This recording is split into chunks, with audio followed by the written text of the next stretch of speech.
موجود ہے ہمارے ساتھ ڈاکٹر جواد حیدر ہاشمی صاحب. آپ کو السلام علیکم، خوش آمدید کہتا ہوں. ورحمۃ اللہ. اور ان کے ساتھ موجود ہے مفتی غلام دستگیر صاحب، آپ کو بھی خوش آمدید. اور آج ذکر کریں گے حضرت فاطمہ الزہرا رضی اللہ تعالیٰ عنہا کا.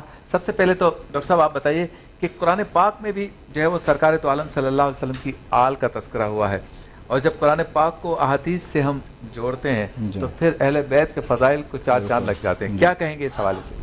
بسم اللہ الرحمن الرحیم.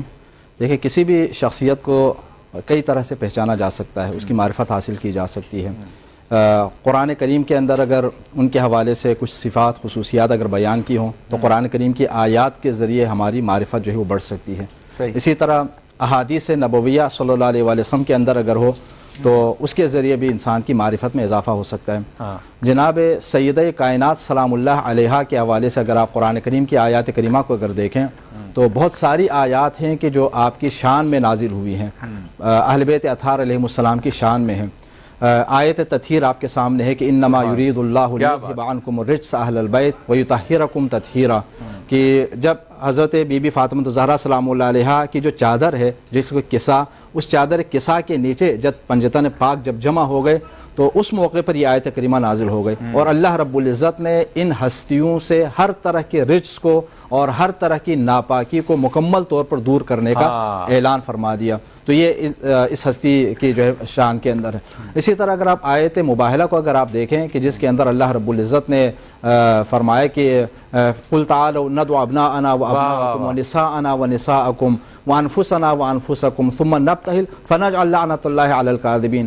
تو یہاں پر نساء کے مقام پر سرکار ختم مرتبہ صلی اللہ علیہ وسلم حضرت بی بی فاطمہ الزہرا سلام اللہ علیہا کو لے کر جا رہے ہیں. تو یہ بھی جناب سیدہ کونین سلام اللہ علیہا کی صداقت کی جو ہے وہ علامت ہے باقی پنجتن پاک علیہ السلام کی، جس کے بعد نصارہ نجران کے لوگوں نے مباہلہ نہیں کیا تھا، شکست تسلیم کر لیے تھے اور جزیہ لے کر جو ہے وہاں پر اپنے علاقے کے اندر رہنے کو انہوں نے تسلیم کر لیا تھا.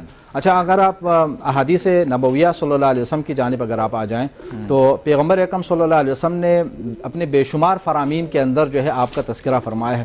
مشہور جو فرمان ہے جن میں سے چند ایک کی جانب ہم اشارہ کریں گے.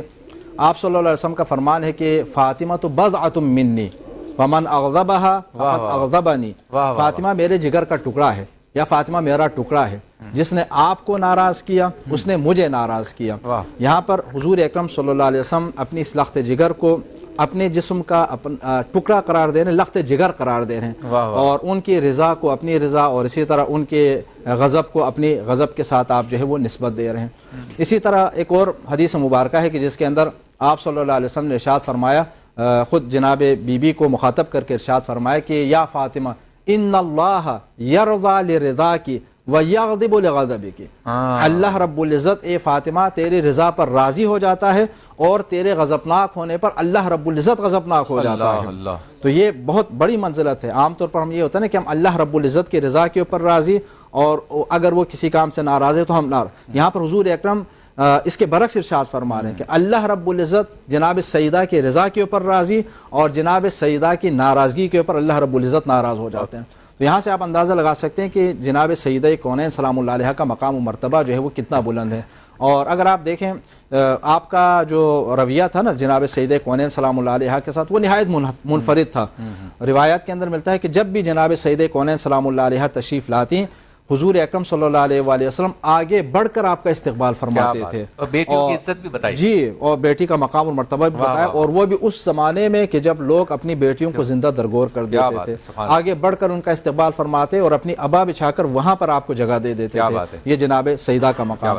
اور اس کے ساتھ یہ بھی روایات کے اندر ملتا ہے کہ جب آپ صلی اللہ علیہ وسلم مدینہ منورہ سے کبھی باہر تشریف لے جاتے نا تو سب سے آخر میں جناب سیدہ کونین سے مل کر تشریف لے جاتے.